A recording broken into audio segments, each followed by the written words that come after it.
O partido Solidariedade expulsou o advogado que atacou ministros do STF e confundiu o livro O Príncipe, de Maquiavel, com O Pequeno Príncipe, de Saint-Exupéry. O Supremo deve retomar o julgamento dos atos de 8 de janeiro. Até agora, 3 réus foram condenados.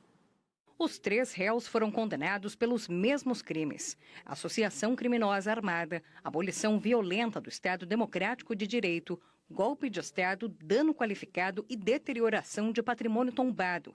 A Procuradoria-Geral da República sustenta que os crimes cometidos pelos réus se enquadram no princípio dos crimes de multidão, o que dispensa a necessidade de detalhamento da conduta individual de cada suspeito em relação ao resultado da ação coletiva.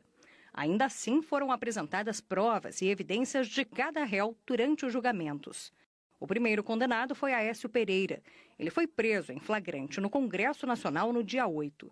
Por maioria, foi condenado a cumprir 17 anos de prisão, sendo 15 anos e meio em regime fechado.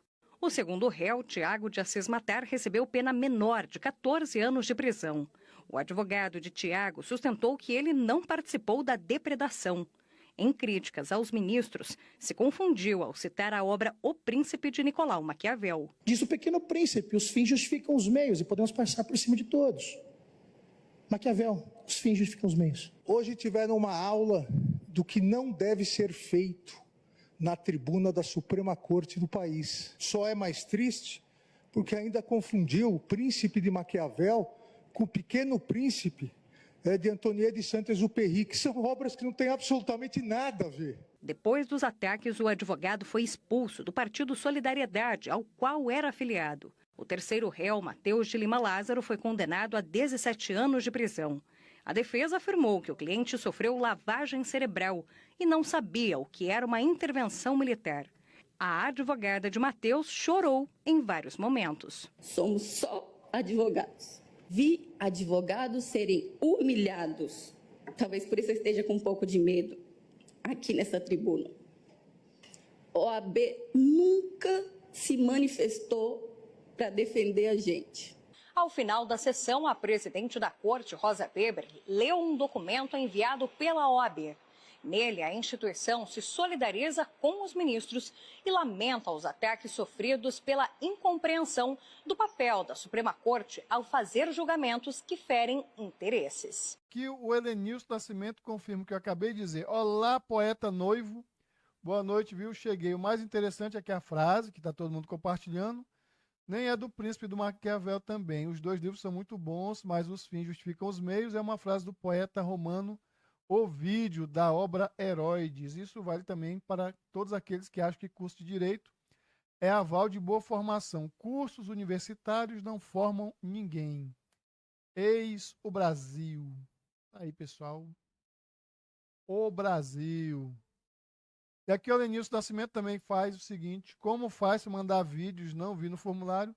Para mandar vídeos, você grava o vídeo de preferência, na horizontal, aí você até 3 minutos declamando um poema da sua autoria, ou de algum amigo, ou de algum poeta famoso e tudo mais.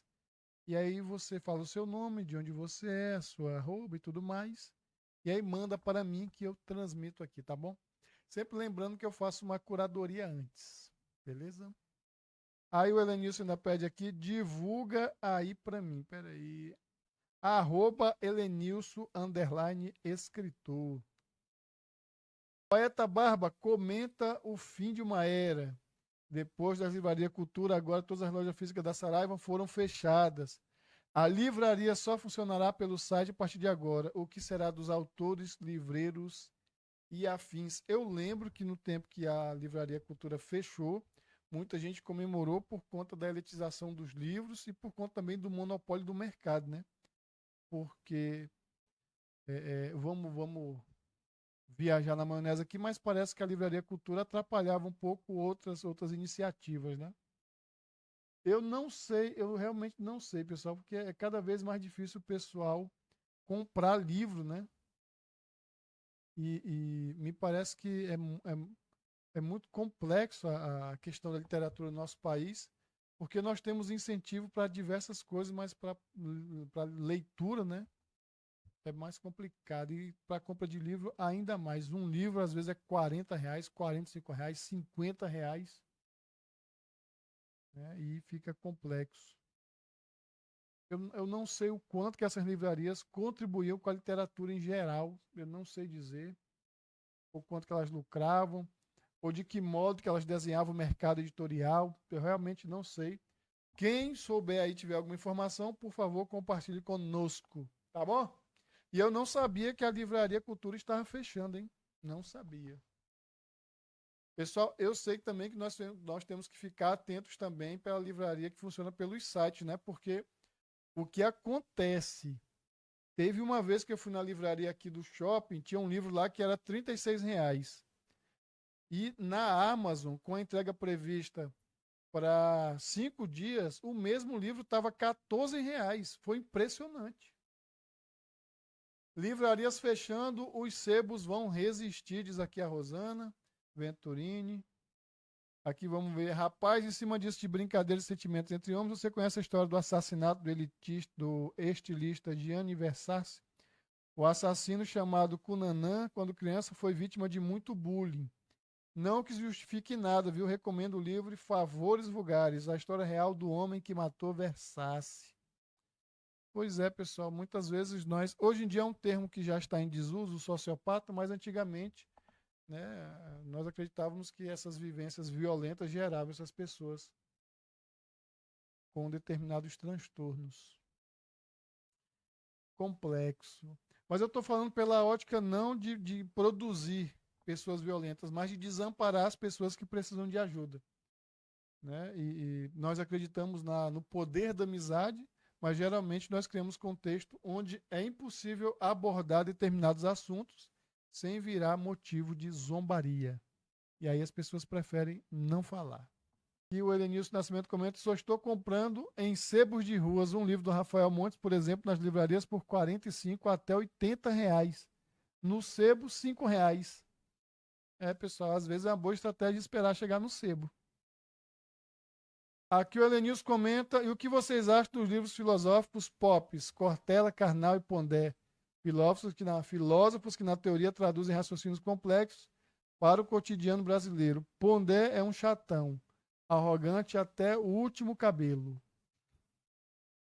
O Helenilson, ele fica a semana inteira anotando lá qual vai ser as polêmicas que ele vai tacar aqui na live.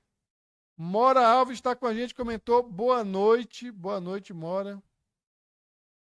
Tudo bem contigo?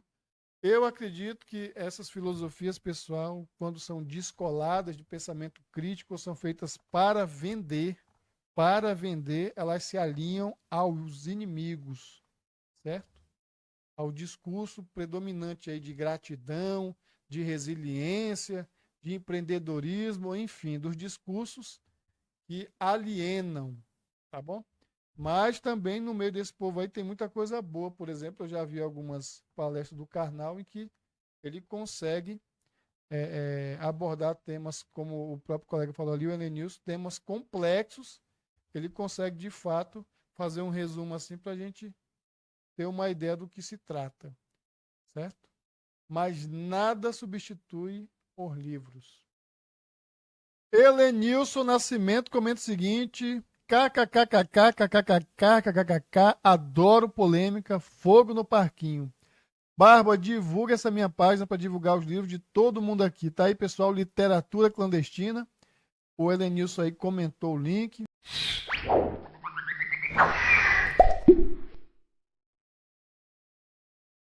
Tédio, falta de criatividade, confusão, burrice e conformismo. Desliga a televisão e vá ler um livro.